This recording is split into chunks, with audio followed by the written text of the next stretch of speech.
This message comes from Insperity, providing HR services and technology, from payroll, benefits, and HR compliance to talent development. Learn more at insperity.com/HR matters. Hey, quick word before the show.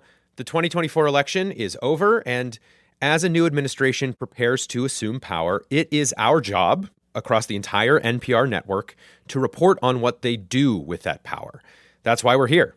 And your support makes it possible for us to break down big stories, to fact check, and to make sure you understand what's going on. When you donate, you make a difference in our ability to do this work. If you're already a supporter, we're going to take this moment to just say thank you, truly. And if you're not, you can go to donate.npr.org to give. That's donate.npr.org. Okay, here's the show. Before we get started, this episode includes some swearing, once in English, but some in the German dialect called Franconian. This is Planet Money from NPR. Today is a day that Friedrich Neuser has been waiting for the past 10 years. Good morning. How are you doing, Frederick? Good morning. Good morning. Have you a good night? Yes. Yeah. Okay. Yeah. We're meeting him and his family in rural Germany, in the middle of miles and miles of farm fields. This is your sister. Okay. Very nice to meet you. I'm Erica. From America. Erica from America. Friedrich loves a joke and is relentlessly positive. He's this tall, lanky potato farmer in his 60s. For the last 10 years, Friedrich has planted, harvested, and cared for 9 specific plots of land here in Germany, specifically in this area called the Osing. The Osing is collectively owned by a group of 141 farmers. But after today, the plots he's farmed and cared for will no longer be his. He'll trade them in for new plots through a lottery, a land lottery. Every 10 years, for the last 500 years, so since the 1500s, the people in this community hold a lottery, where farmers randomly get assigned plots of land that they will farm for the next 10 years of their lives. It's like farmland musical chairs. So at today's lottery, the map of all this land is going to be wiped clean. Friedrich and all the farmers here, their economic fates will be decided by pulling names out of a bag. The lottery is about to kick off soon. It takes place on hundreds of acres of grain, corn, potato fields that will be up for grabs today. The opening ceremony starts inside a big tent. We settle in at a table with Friedrich. I hope Fortuna is good to me. Friedrich is talking about Fortuna, the Roman goddess of fortune. And he hopes today she helps him out. He says the first thing he wants is at least 2 pieces of good land. Gutes Feld wäre, dass ich wieder 2 Stücke bekomme, 2 Hektar sandiger Grund zum leichten Bearbeiten und zum Kartoffelbau. He says he wants sandy soil because that's what's best for growing potatoes. Ja, I hope so. And the second thing he wants is not too much bad land. Friedrich has 9 plots of land, which means he will get 9 new plots of land. But not every plot is suited for potatoes. Some land is really bad for growing potatoes. It's too swampy or the soil is too dense. And every plot that's not right for potatoes will cost him. I think it's beginning. Yeah. The master of ceremonies steps to the microphone for the start of the Osingverlosung. That translates to the Osing Land Lottery. Ja, der Osing begrüßt euch, liebe Gäste. He says, the Osing Land Lottery greets you, dear guests. Friedrich is starting to look kind of nervous. Ja, die Spannung steigt. The tension is there. Yeah, I see you. Everybody looks a little happy, but also a little nervous right now. Das Adrenalin ist Friedrich says his adrenaline is going up, up, up. As he says this, his hand goes up like a roller coaster climbing. I raise my microphone as if I'm making a toast. All right. Let there be good land. For good land. Hello and welcome to Planet Money. I'm Erica Barris. And I'm Emma Peasley. In many ways, economics is about the best way a society can allocate their scarce resources. Hundreds of years ago, a community in Germany came up with their own unique solution to that question. Today on the show, we follow along as every farmer has a shot at the perfect piece of land, or the absolute worst piece of land. And we see what we can learn from this living medieval tradition that tries to balance fairness and efficiency.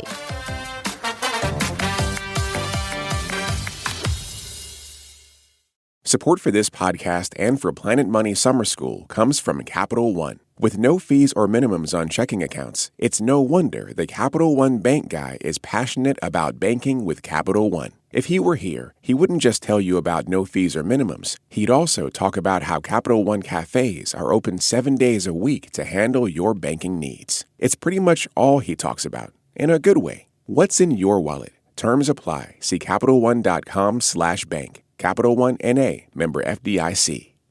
This message comes from Insperity, providing HR services and technology, from payroll, benefits, and HR compliance to talent development. Learn more at Insperity.com/HR matters. So, why does Osing have this unusual lottery system? Well, we asked a bunch of people, and they all said, we need to talk to George Rudolph. Was ich vorher gemacht habe. Ich bin Landwirt, Farmer. George tells us he was a farmer, but today his main gig is being the Osing historian. And the history of this land lottery all starts with, what else? A classic German fairy tale.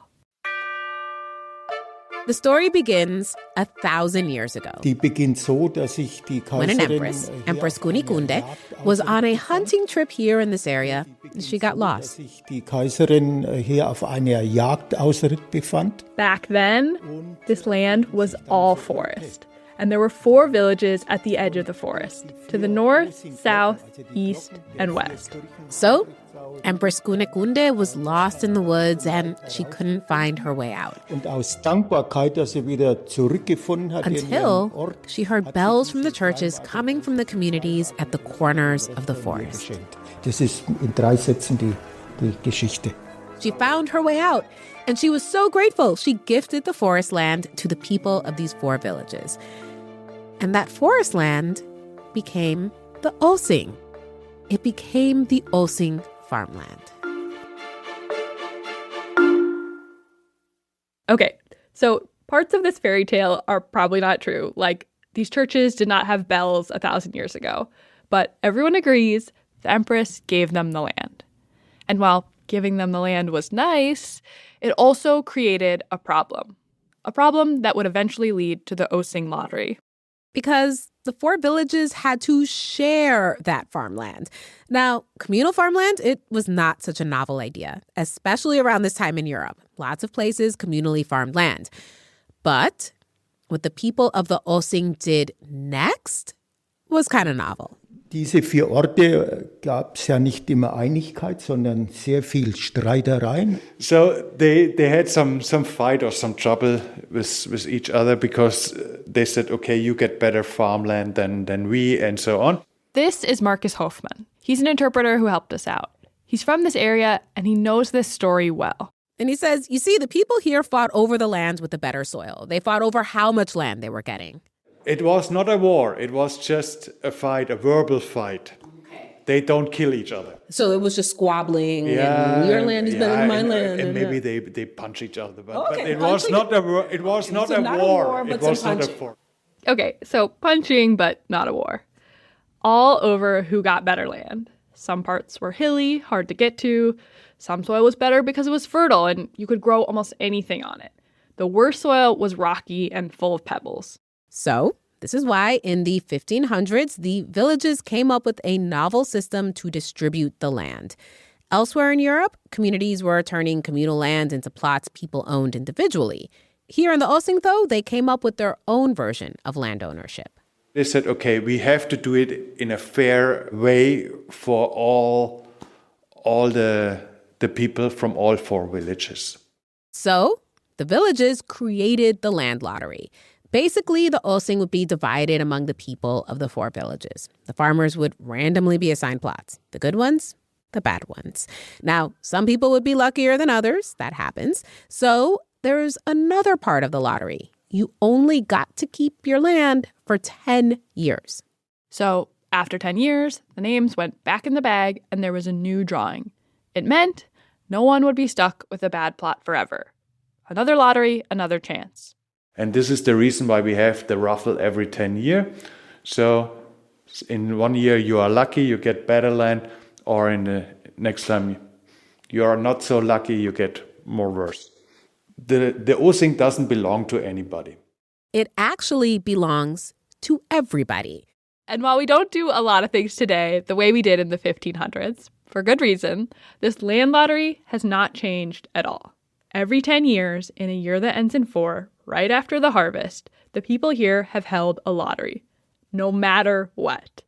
In 1984, the year it rained the day before the lottery and the fields were muddy, they did the lottery.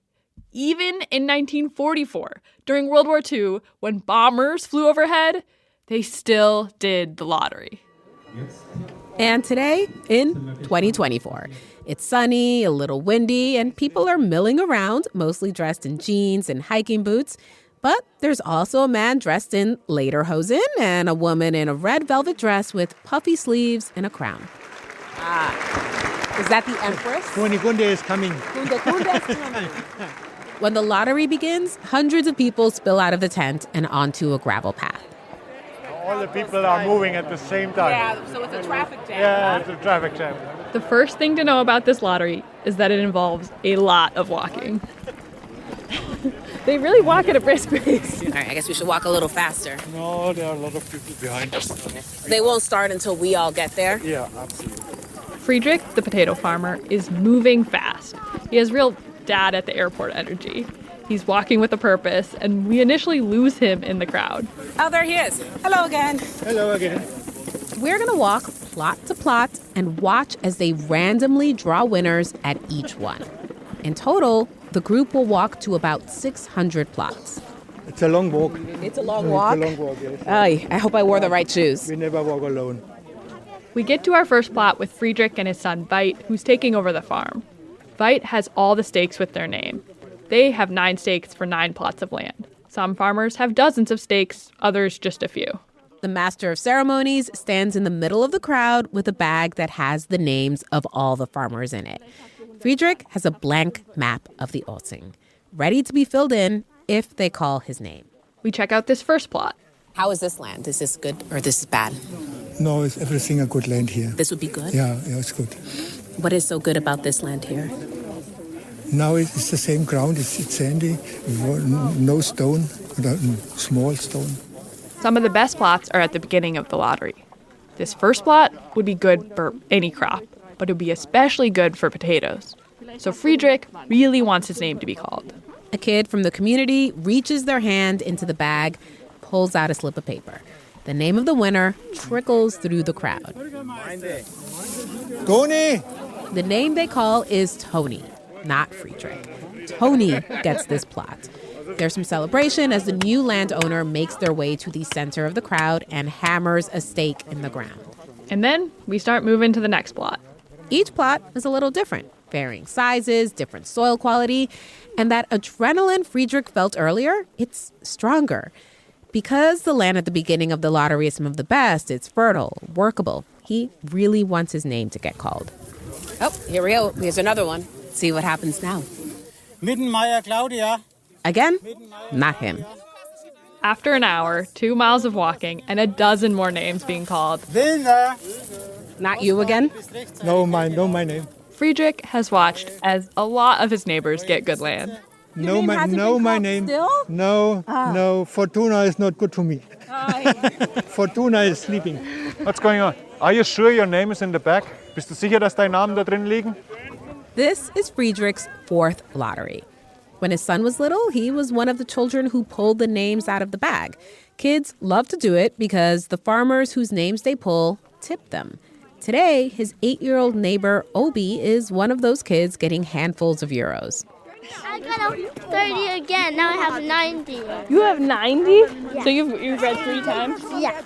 After 2 hours, the lottery is starting to get stressful. Because the good fields get doled out in the beginning, Friedrich is missing out. And he's worried they'll run out of the good land. As the day stretches on, we start to notice all the ways that it feels like we are not in the year 2024. This whole lottery seems really inefficient. For example, they walk plot to plot, and they measure all the plots by hand, using a tool that predates the metric system. The tool is called a gert. It's basically a giant wooden ruler with an incremental measurement called a shoe. That's German for shoe. And it's based on an actual person's shoe size. The people here, though, say all this ceremony is because of fairness. Friedrich says the most important thing is fairness. And Marcus says that's why the lottery has stuck around. It's still the main reason why we do this lottery stuff. If we do it only from the commercial point of view, I'm pretty sure they would stop it and would say, okay, one time we sell all the land and who have the most money, he can buy the best areas. But the main purpose of the lottery is fairness for everybody. And this is key to what makes this system work, that people believe it's fair. The things we're seeing, like measuring the land by hand using an ancient tool, walking plot to plot, and watching each name drawn out of a bag. These are symbols of the system's fairness. And because people believe this is all fair, they're willing to accept the outcome of the lottery. The ritualization helps people accept their fate. And if any of that were to change, you might lose what makes this so special. They're willing to give up some efficiency for more fairness. But still, people are getting impatient, like 8-year-old Obi, who is waiting to pull names from the bag. I do it fast, so everyone can go on. Like, all the kids are like staying there for like 3 minutes. And the kids are wiggling their whole hand in the bag, trying to pick it out, opening it, then struggling to they can't even read. Can you read the names? Sort of. 3 hours in, and a few dozen plots have new owners. But Friedrich is still waiting for his turn, waiting for his name to be called. Now, there are only about 10 good plots left. If his name isn't called soon, he'll be stuck with bad land. Friedrich, though, is still holding out hope. And then... Noise! Woohoo, Friedrich! Ah, that's you. That's mine, yeah. Ah. Friedrich and his son start hammering in the stake with their name on it. Friedrich has a full smile. This is a good one. Yeah. This is your claim? Yes. He pulls out his map of the Osing and writes down his name. So we're looking at a map of all of Osing, and you're going to write what you just got. It's so gloriously analog. Today is a good feeling. Today is a good feeling. Fortuna was good. And then, another few plots later, his name is called again. Fight Noiser. Ja, das passt. Yes, it is perfect in Franconian.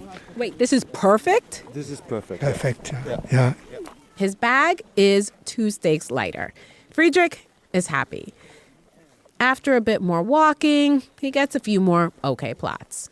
But it's now hour 6. We've walked about 10 miles. And at this point, we start crossing over into the Badland. So we're walking down a hill. I'm thinking like maybe these are scratchy plants. They definitely feel like scratchy, scritchy roots of something. Do you all have ticks in Germany? What is ticks? Zecken. Yes, it's a... Yes. That's not what I wanted to hear. Very confident yes.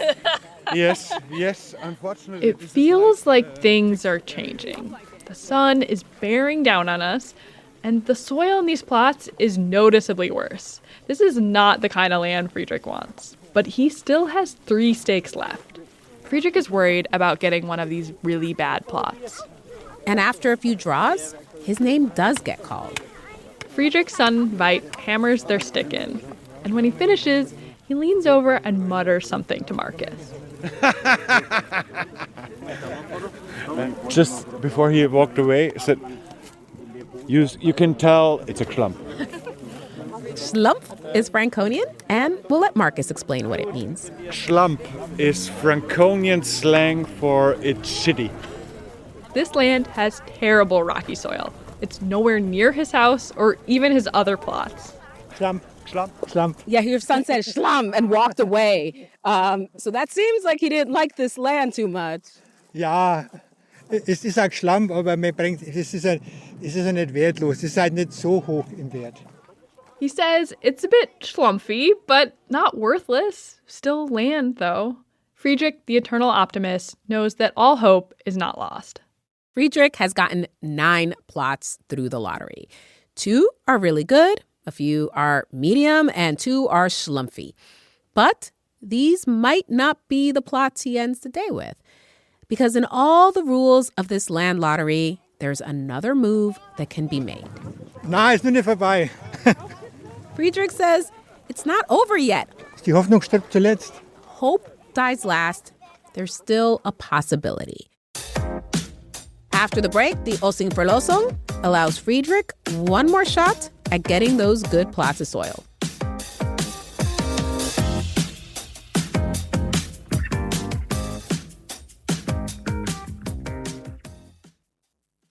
Support for this podcast and for Planet Money Summer School comes from Capital One. With no fees or minimums on checking accounts, it's no wonder the Capital One bank guy is passionate about banking with Capital One. If he were here, he wouldn't just tell you about no fees or minimums. He'd also talk about how Capital One cafes are open 7 days a week to handle your banking needs. It's pretty much all he talks about, in a good way. What's in your wallet? Terms apply. See CapitalOne.com/bank. Capital One N.A., member FDIC.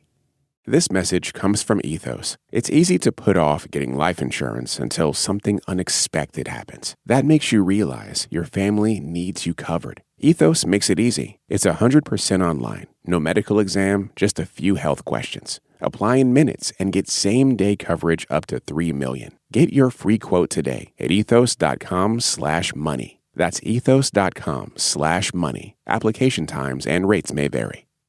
This message comes from Odoo, the all-in-one business management software platform. Whether you're a small or large business, Odoo gives you one flexible platform built to grow with you. Try today for free at odoo.com/planetmoney. After 15 miles of walking and more than 600 names being drawn, the map of the Osing has been rewritten. And looking at the new map, it's kind of a mess. Farmers have plots that are all disconnected from each other, and wheat farmers have soil that's good for potatoes. Potato farmers have soil that's better for corn. Like Friedrich. He got a few pieces of land he doesn't want because they're far from his other plots and they're not great for growing potatoes. And that's bad for Friedrich. That would mean half as many crops in a year on those plots.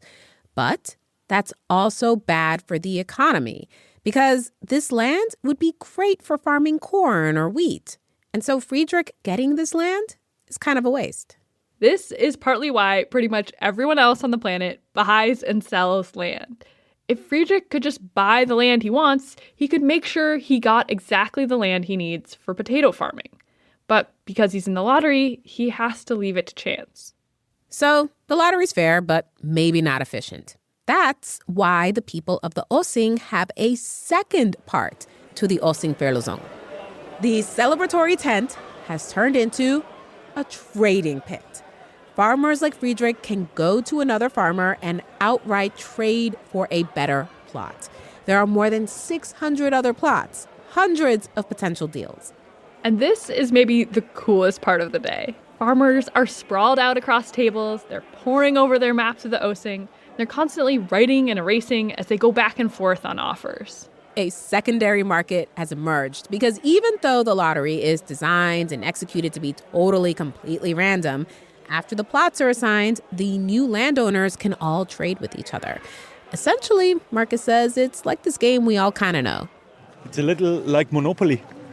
Aha! If you know the game Monopoly? Yeah, farmers are trying to trade their plots like monopoly property, hoping to get a bunch of them together. If you have already a good starting point, then it's easier. But if your areas are distributed everywhere in the Osing, then you need to negotiate more, or you have to trade more often. The goal of trade is to maximize what lots we get in life. And that is precisely what everyone here in the Osing is doing. Farmers can trade a plot for a plot, but they can also add money to a deal. Are there rules for trading? Not really. Not really. Normal human rules. Don't punch each other into the face. Yeah, good rule.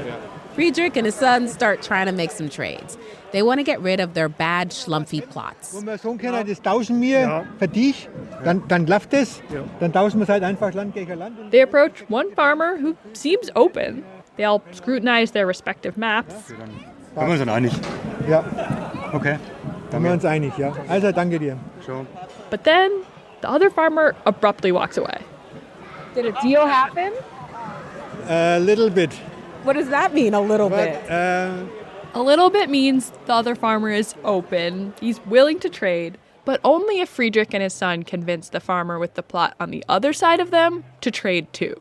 So they'll have to wait and see on that one. Next, Friedrich and his son try making a deal with one of the big farmers, the ones with lots of plots. A lot of the big farmers have set up makeshift headquarters on the beds of their pickup trucks. Smaller farmers like Friedrich and his son seek them out, hoping to make a deal. His son walks up to one of the big farmers and proposes a trade. He tells them about one of his schlumpy plots. But before he even gets to the specifics, the group laughs him off. No, it is no fun. So Friedrich finds the next farmer, and they huddle over his map of the Osing. Over the course of the day, it's become covered with smudged names and phone numbers and all kinds of notes. One farmer says he might make a deal with them, but Friedrich's plot is next to an organic farmer's. That might be a hassle. It might affect how he can farm. So he's going to wait and see who else will make him an offer. All around us, these strategic trades are happening. And the farmers have different strategies. One of the farmers has a notebook with a list of 15 deals he needs to make to get all of his land together. Marcus talks us through an exchange between the two farmers. Aber ich tue jetzt einmal nur nicht. Okay, ist das okay? Für was wäre der Deckel im Seilstuhl zusammenschneiden? So, Jürgen said to Heiko, okay, I reserve it for you. I keep that for you, but we cannot close the deal because I have to do something in advance. And Heiko replied, no, that's not a fair deal. I want it for sure, and I want it here. So A little bit of hardball. Yeah. The people here spend 3 or 4 hours negotiating. You can picture the map of the Osing being drawn and erased, hundreds of times throughout the night. And with each trade, the land itself gets closer to its most efficient use. In theory, trading means the land can end up with the farmer who will make the most of it, help it yield its highest value. And after all the trading is over, the farmers in the land will be better off. And we see some of this happening right in front of us. A handshake. Yeah. Wow, that's official. And we notice, yes, each farmer is looking out for their own interests. But there's also this sense of community. People are making deals and saying, like, we'll figure out the money later. Because the people here are all neighbors. They'll sing in the community choir together, their kids will go to school together, and they'll all see each other at the one restaurant in town. Shout out to the Gasthaus Grunebaum. And of course, they're going to do this whole thing again in 10 years. The crowd in the tent starts to thin. We check back in with Friedrich and his son. They've had dozens of conversations and the prospects of a few three-way trades, but no handshakes. They decide to pause their trading for the night. Es ist konfus und es bleibt konfus, aber wir können das System nicht ändern. And Friedrich tells us, yes, this whole system is confusing. But it is what they have. They can't change it. Beautiful or not beautiful. Whether it's beautiful or not. Vor 100 Jahren war das okay. His son Veit says, yeah, this is out of date. 100 years ago, it was okay. But it's 2024. Aber mittlerweile im Jahr 2024, nein, passt eigentlich nicht mehr. They get ready to leave. Friedrich feels confident he'll get some trades done in the next couple of weeks before all the plots have to be locked in until 2034. All 10 years, it's enough. It's very enough. Just doing this every 10 years is enough. It's enough. It's all enough. And so another chapter in this 1,000-year-old fairy tale is coming to an end. Way back when, the lottery was a solution to all kinds of equity problems. And at different points in history, the people of the Osing could have abandoned this lottery. If they did, maybe one village or one family would have gotten all the good plots, amassed a lot of wealth, maybe become the noble families of the area. But instead, the Osing holds the lottery every 10 years. Every decade, the plots all get mixed up and reassigned. So everyone gets a chance at getting the good land. And if not, they can see what trades they can make. A few weeks after the lottery, we spoke with Friedrich. In the end, he made 7 trades and got all the land he wanted. And he's going to get to farm it happily ever after, or at least for the next 10 years.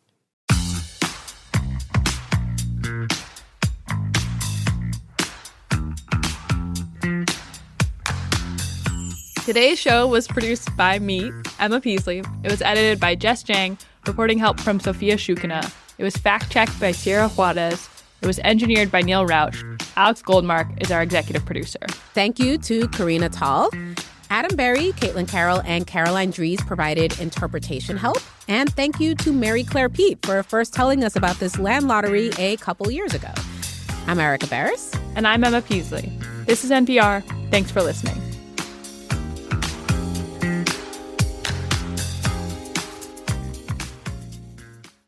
This message comes from American Home Shield. An AHS home warranty helps protect your major home systems and appliances, whether they're brand new or part of your home's history. A home warranty is different than homeowner's insurance, which covers things that might happen, like fire, theft, or storm damage. A home warranty covers what will happen, like normal wear and tear on the items you use every day, like your oven, fridge, AC, and plumbing. American Home Shield will fix a covered item when it breaks down, and if they can't repair it, they'll replace it. American Home Shield. Don't worry, be warranty. Get 20% off all plans at ahs.com/NPR and see promo details. See ahs.com/contracts for coverage details, including service fees, limitations, and exclusions.